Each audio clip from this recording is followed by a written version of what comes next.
Wonderful. Great. So, hi everyone. I'm Roisin. I'm the program officer working with the speaker series with IPPNWC. Just for anybody who's unfamiliar with our work, we're the national affiliate of IPPNW and a member of the International Campaign to Abolish Nuclear Weapons.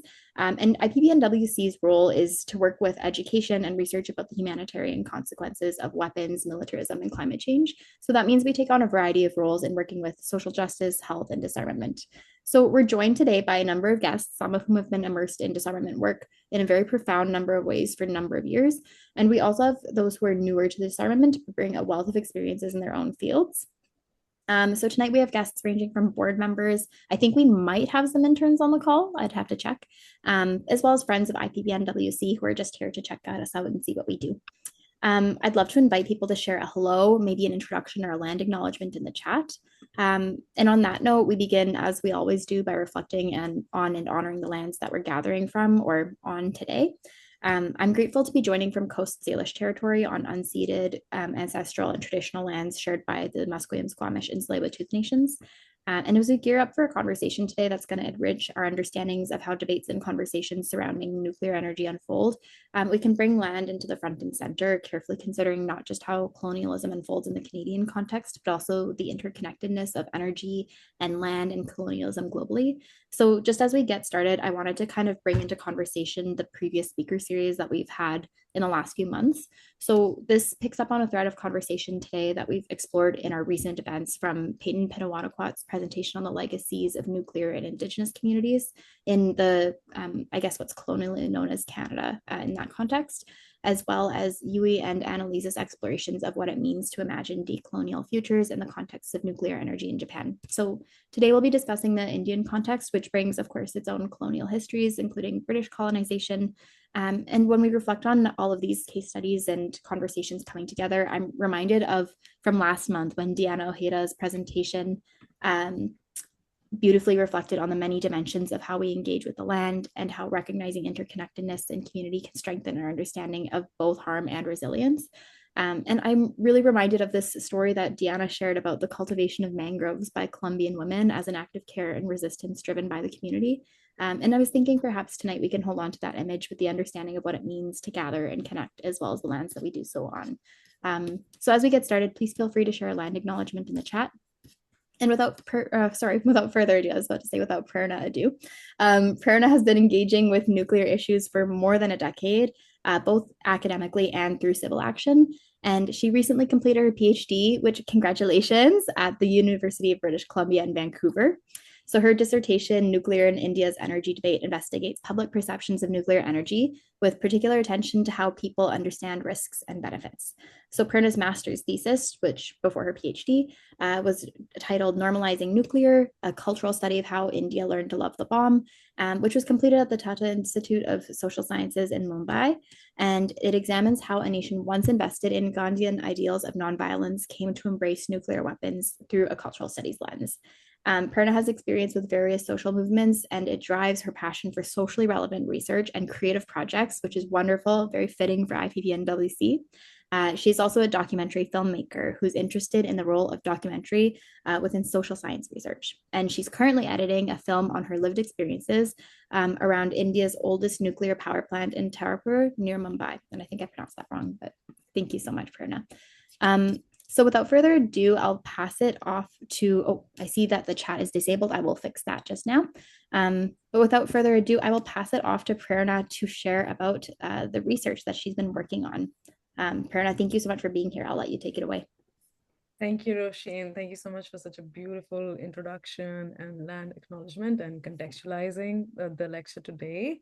I just want to say that it's not my experience living near Tarapur, but people's experiences of living around India's oldest nuclear power plant, and I will talk about that today. And I want to just say how honored I am to be presenting here today, because I started my engagement with nuclear issues through volunteer work with Coalition for Nuclear Disarmament and Peace in India, which was affiliated with IPPNW, as well as ICANN. And they connected me to several ground movements that were happening across the country. And my work involved organizing events in universities, bringing these activists to these university spaces and writing updates for the CNDP website. And since then, I've been engaged with nuclear issues academically as well. And I'm happy to present today a part of my PhD research here. So just to give you a little context, India right now aims to increase its nuclear power generation capacity tenfold by 2047. So from a installed capacity of 8.2 gigawatts right now to 100 gigawatts, and claiming that this is essential as a response to climate change and is crucial to push forward the country's development.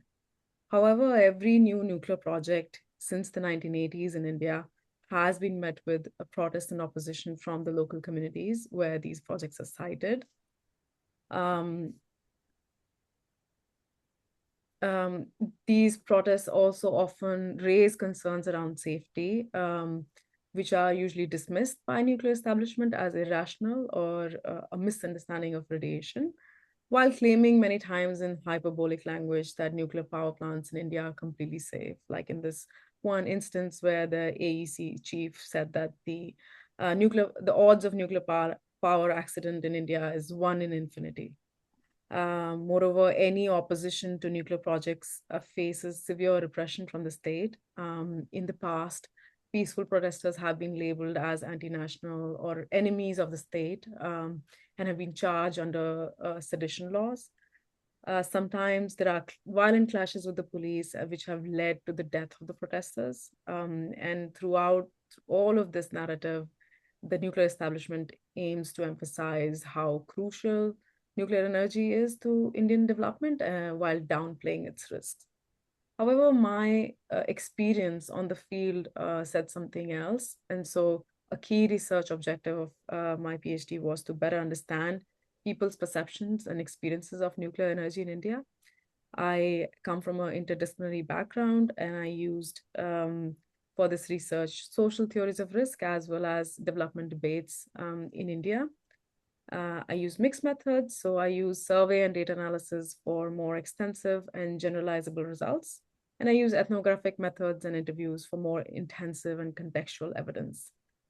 But today I will not bore you with regression models and graphs or dehumanized sterile data. I'll focus on 2 case studies. One is the story of risk situated in uranium mining in Jadugoda, where many people, indigenous or Adivasi here, have been raising concerns about a range of safety and health risks based on their experiences and observations. And second is a story of development near India's first nuclear power plant in Tarapur, which came which came soon after the independence. And here I'll look into the kind of what are people's real experiences of living around it.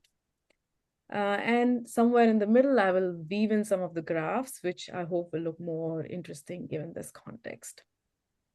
So moving to the first case study of Jadugoda, the uranium mines in Jadugoda. These mines are located in the eastern mineral-rich state of Jharkhand.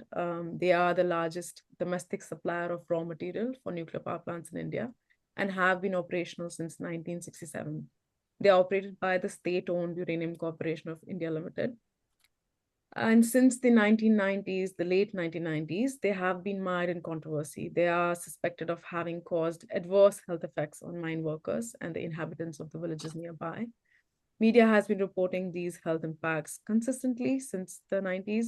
However, these have been denied very vehemently by the state-owned Uranium Corporation. There's a section on their website called The Myth of UCIL, which claims that people's apprehensions about uranium mining in Jadugoda are based on a false understanding of the facts. And they go on to elaborate on facts based on the studies carried out by their experts. UCIL's claims here emphasize a gap between public's subjective perception of risk and experts' objective assessment of risk. So the argument goes that experts make evidence-based risk assessments using statistical data like annual fatalities, whereas the public is seen to rely upon perceptions of risk that are subjective, often considered emotional and irrational. And even after much social science analysis has rejected this notion, this dichotomy persists in media, policymaking, and even among some scholars of risk. And through this case study, I will be extending 3 arguments that challenge this expert layperson divide based on the case study of Jadugoda. I'm drawing here on a lot of secondary data and insights from theories of risk. First, I argue that risk definitions and assessment methodologies that are used by experts are not as unanimous as they often perceived. Experts argue and they dispute each other's definitions. And in this case, I show that experts argue about how to measure radiation levels and how to measure the health impacts from the mine. Secondly, people's perceptions of risk is not merely based on emotions. They also make rational judgments, which are based on their past and present social experience of institutions that are involved in making and managing these risks. I look at several instances of lapses in UCL's management of the mines and the limits to its regulation, which is due to the structure and the power of the nuclear establishment in India. Third, I argue that technical experts are not existing in contexts free of politics. And I look at the instances of officials from UCL politicizing the controversy to avert the blame. However, for the sake of the time, I won't be able to go into a lot of detail, so I'll give you a kind of sample from each of these arguments. In the late 1990s, at the peak of the controversy, nuclear establishment assured that they had been taking readings on a regular basis, and the background radiation of the area had not increased since mining began and was well within the standard limit of 1 millisievert per year. However, Dr. Surendra Gadekar, a physicist, an independent physicist, and an anti-nuclear activist, questioned these averages of radiation exposure calculated by the Uranium Corporation, and he recalls an interesting event on the field when he was doing the study. One day, while we were doing data collection during the survey, Dr. Jha himself arrived and complained that we had been publicizing falsehood with regard to radiation readings in the neighborhood. The upshot of the discussion was that I agreed to accompany him and take joint readings. Just outside his office was a pile of rocks. The readings there were 3 times higher than the ones we had been taking. I asked him why he did not take readings near this pile or many other piles spread all over Jadugora. His answer was that this was mine overburdened rock, and readings near such piles were bound to be higher. This, Dr. Gadekar believed, was the crux of the controversy, observing that since radiation levels can vary greatly within short distances and times, it was easy to get varying numbers and varying averages. He argued what matters to people's health is the averages should reflect where people spend most of their time. And on further investigation, he also found that some of these houses that people lived in were made of mine overburdened rock that was being sold by UCL for cheap. And he calculated the annual dosages for an individual living there, and it would exceed the annual limit by at least 50%. Secondly, experts argued about how to measure health impacts. So there are findings from independent epidemiological studies done in Jadugora, one of them done by Indian Doctors for Peace and Development, who are an affiliate of IPPNW. And they found that the economic status in Jadugora was much better than the control villages. Congenital deformities and stillbirths were, however, around 4 times higher than the control villages. And there was an anomalously high incidences of tuberculosis in Jadugora, which they suspected was a misdiagnosis of lung silicosis, which is common among mine workers. However, these studies were criticized, and there were counter studies done by the nuclear establishment that criticized them for not doing clinical tests. They asserted that there was no abnormal rate of cancers or congenital abnormalities. Health conditions were, according to them, because of poverty, malnutrition, and unhygienic practices in the community. And later studies conducted in 2009, 2012, 2017, they deny even a single case of congenital malformation amongst children. However, there's one study which is present. So most of these studies that are done by the nuclear establishment are not available publicly. There's one study that I found which was funded by UCL, and it is available publicly, and it shows how clinical confirmations have their own shortcomings. This is an extract from the study. So from 6,900 households covered during the survey, 2,693 were called to the health camps for further screening. From 1,523 who attended the health camp, 220 cases were referred for confirmation of diagnosis. Only 91 cases could complete most of the diagnostic tests. Out of these 91 cases, 56 people had been called to rule out or confirm cancer, and 35 for congenital anomaly. Of the 56 people, only one case of cancer was confirmed. In 38 people, cancer was ruled out, and 17 people could not complete the investigation. From 35 people who had been called to rule out or confirm congenital anomaly, 6 cases of congenital anomaly were confirmed.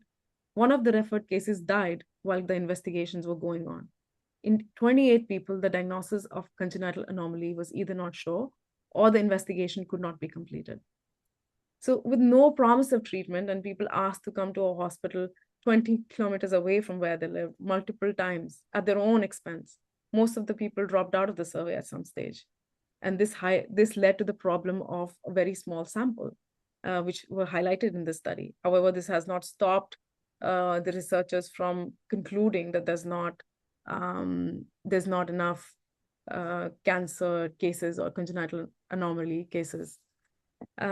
And these debates among experts show us that measuring risk can be a very contentious issue, and this idea of an objective definition of risk can sometimes be illusory, and subjectivity permeates at every level of risk assessment. So from the initial definition of the risk problem to deciding which results or consequences to include in the analysis, identifying which kind of estimating exposures to use, so on and so forth. Secondly, I also argue that people make risk decisions based on their experiences. So local people, Adivasis and activists who have been living there have been raising concerns over UCL's management practices that they have observed. Here is a still from a documentary on these mines where we can observe workers are handling leaking drums of yellow cake without any safety equipment. Yellow cake is a type of uranium concentrate powder obtained after initial processing of uranium ores, and it can be quite toxic. Another photograph by a local activist, Ashish Viruli, shows a barefoot contract worker loading mine waste onto a truck. Here, there were also instances of leakages recording that were shown on newspapers. Here's another instance of a tailing pond, which has not been clearly cordoned off or any signs put on there, and children of Jadugora are just walking near the tailing pond. So all of these experiences, all of these observations of how UCL was managing uranium mines lead to this kind of people's observation of, connecting their health impacts to the uranium mines. Third, I also argue that experts are also political. They have been politicizing this controversy. UCL plays into the stereotypical backward image of the Adivasis and shifts the blame on the communities themselves. So in 1999, the UCL chairman, J.L. Bhasin, said that malnutrition is the main cause of high incidence of tuberculosis and child mortality, and the low level of health among the tribal people. The men are generally healthy until the age of 27. After that, they took to drinking. This, coupled with their poor economic background, resulted in the deterioration of their health. In 2018, new chairman Sundarajan said similar thing. Causes for health impacts are economic backwardness, smoking habits, and malnutrition, while adding in the same breath that the uranium mining in the area had brought economic prosperity to the villagers because it offered employment to them and better services. Any opposition to nuclear program, as I've said earlier, is labeled as anti-national by the state and the nuclear establishment across the country. And taking a chapter from this playbook in Jadugora to Uranium Corporation, officials have hinted that these cases of deformed children and health impacts are brought up as a part of a conspiracy against India's nuclear program, which is aimed to thwart the country's progress. In one instance, one of the chairmen went on to say that these deformed children are being imported from abroad. And so while Adivasis have been excluded from this nation building process in India and exist at the lowest rungs of social order in India, nuclear establishment has enjoyed unfettered power at the top. And this labeling of anti-national just helps in othering them and allowing the nuclear establishment to easily assign them blame for this risk controversy. And here I'm bringing in some of my results from surveys done at the national level. So I had a sample of 1,100, and we can see on the left side, mean perceived risk and mean perceived benefit for various energy technologies, and nuclear's mean perceived risk is the highest, and mean perceived benefit is the lowest. The t-test, pairwise t-test tests on the right side indicate that the differences in mean perceived risk are all significant. However, the differences in mean perceived benefit are not all statistically significant. So specifically, the mean perceived benefit of nuclear energy is not that different from traditional energy sources such as oil and coal, but it is lower compared to renewables and gas. Similarly, we also calculated a net benefit measure by subtracting perceived risk from perceived benefit. And here we see that the highest net benefit, perceived net benefit, is for renewables, solar and wind, followed by hydro. And the lowest is for nuclear, dipping into the negative, meaning that people's perceived risk is much higher for nuclear energy than its perceived benefit. Couple of key takeaways from the story of risk from Jadugora is that public is not merely reacting to risk based on their emotions and values, and experts are not merely imparting unbiased risk assessment. In any risk controversy, politicization is inevitable, and the actor that is claiming to be unbiased perhaps just needs closer scrutiny. Moving on to my second case study, which was in India's oldest nuclear power plant situated in Tarapur, where I went in 2022. This power plant has been operational since 1969. It is a 5 hours drive north of Mumbai. I went there along with my field partner Sandeep, and we conducted interviews with 8 villages living near the power plant shown here. So Givli, Tarapur, Akkarpatti, Pofran, Navi Delwadi, Ucheli, and Dandi. I used the snowball sampling technique to identify 18 participants who were willing to share their experiences. Given the state's reaction to the opposition, many people were scared of voicing their opinion, and some even chose to speak off the record. This approach helped me to connect with people quickly, and I supplemented this by walking around the villages and engaging in conversations with those I encountered. My aim was to speak with a diverse group of individuals, who are connected to the plant in various ways, those who work there, those who don't, farmers, fishers, those displaced by the plant, both men and women.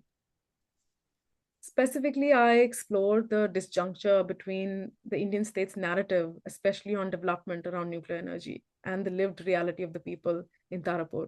Here you can see posters about a nuclear energy mission for Viksit Bharat, which translates to developed India, which shows that Indian state sees nuclear energy as a crucial part of pushing forward India's development. And several people that I met in these villages said that initially, right after independence, they had resonated with this narrative of national development and willingly, voluntarily given up their lands. However, over the years, this has turned into immense disillusionment. They gave up their traditional livelihoods, but they've gained little in terms of job and development. And this is exemplified by the rehabilitation of 2 villages of Pofran and Akkarpatti that were displaced by the development of Unit 3 and 4 of the power plant in 2002. Here you can see Virender Patil, who is a resident of Pofran, and he took us around the 2 villages showing the condition of rehabilitation. He said that 1,750 people were displaced, but only 1,250 people were rehabilitated after much struggle, and the rest were kind of left to fend for themselves. The promises of employment were not realized, where many have only found some contract work at the plant. He showed us the debilitated state of the electricity infrastructure that breaks down often, pointing out to the irony that they are living next to a power plant and working in a power plant, but they're not guaranteed continued power at all times. As we walked around the villages, he also showed us rows and rows of abandoned houses that have been left because these houses that have been constructed by the nuclear power corporation, but they have been abandoned because the construction is so poor. And these villages flood every monsoon. That poses grave difficulties for the people who live here. During our visit in October 2022, the monsoon season was just ending. A resident Kalpana, she showed us how water had left marks all over her house, spoiling the furniture and walls. She recounted how during the worst of the monsoon, her sons had to carry her and their children out of the house to prevent them from drowning. Overcome with emotion, she asserted, "It would have been better if they had killed us there in our old village. Here we are facing so many difficulties. They have committed a huge injustice towards us. I challenge them to come live in my place for 20 minutes." The residents near the power plant do not believe that nuclear power is a clean and safe energy source, and they cite various environmental and livelihood risks, such as a reduction in fish catch. Many of the fishers who have been fishing there for generations have abandoned their traditional livelihood because it is no longer economically sustainable. And the rehabilitation has put them more than 10 kilometers away from the ocean, which makes accessing the sea even much more difficult. Contract workers experience a lack of safety at work as they don't get the same health benefits or medical attention as permanent workers. A journalist that we talked to who has been reporting on the issue mentioned that many of these workers are often brought from distant states in eastern part of India, such as Bihar and UP. And after they leave, there is no way to track the health conditions because radiation takes some time to show its impact.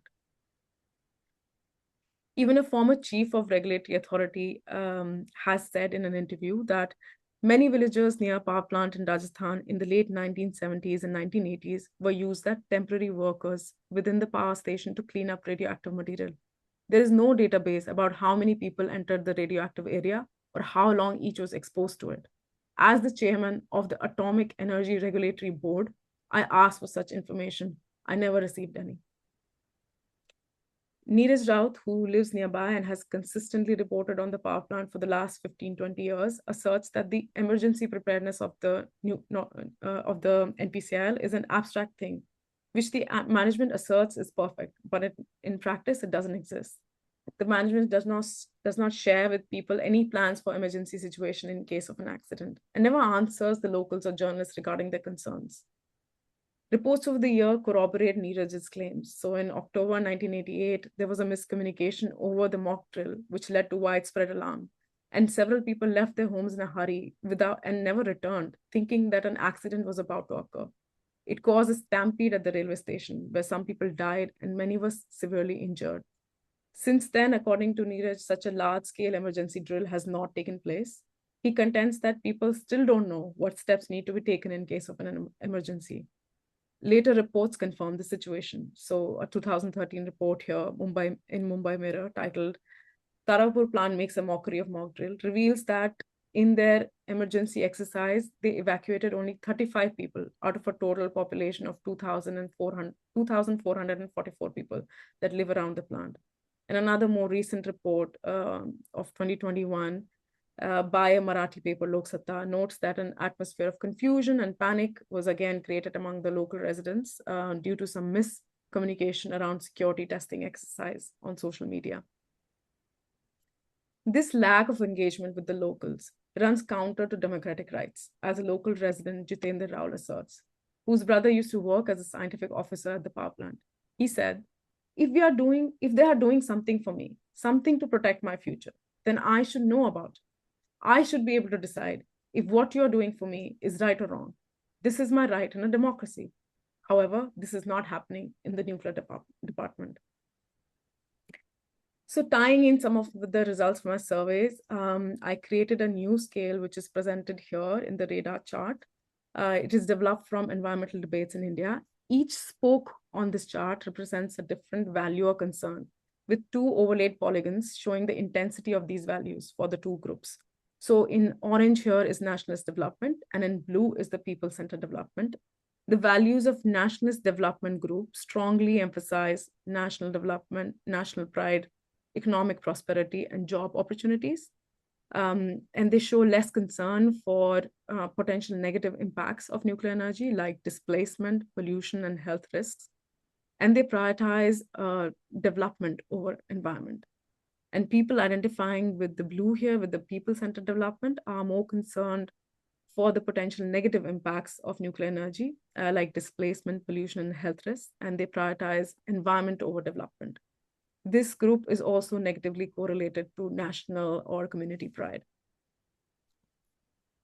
Here, there are three models for net benefit from nuclear energy, solar energy, and coal. And you don't have to go through the entire model, but looking just at the people-centered development value, or P-develop here, as expected, this is negatively correlated with net benefit for all of the three energy technologies here, with the highest negative coefficient for coal.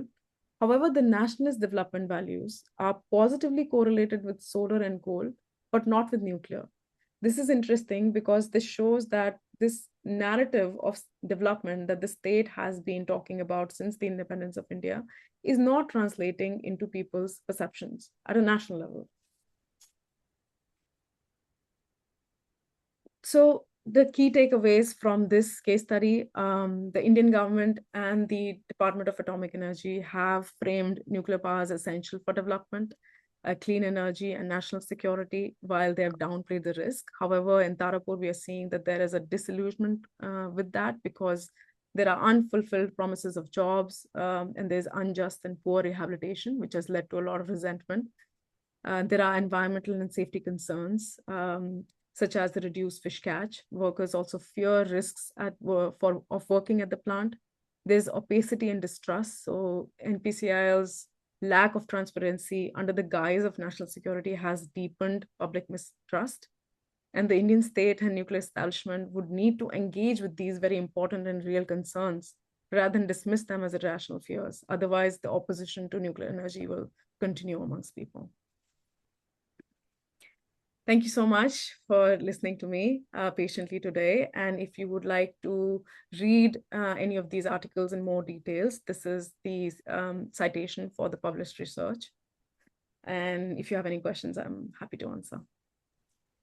That's amazing. Thank you so much, Prerna. Maybe what I can do too is copy these citations into the follow-up email so people can read at their own pace if they'd like to investigate further. I can send you the PDFs as well. I'd be happy. Perfect. Yeah, that'd be awesome, actually. Thank you so much. Great. Okay, well, I'm gonna end the recording of the meeting so that people can ask their questions. We usually don't include the Q&A in the recording.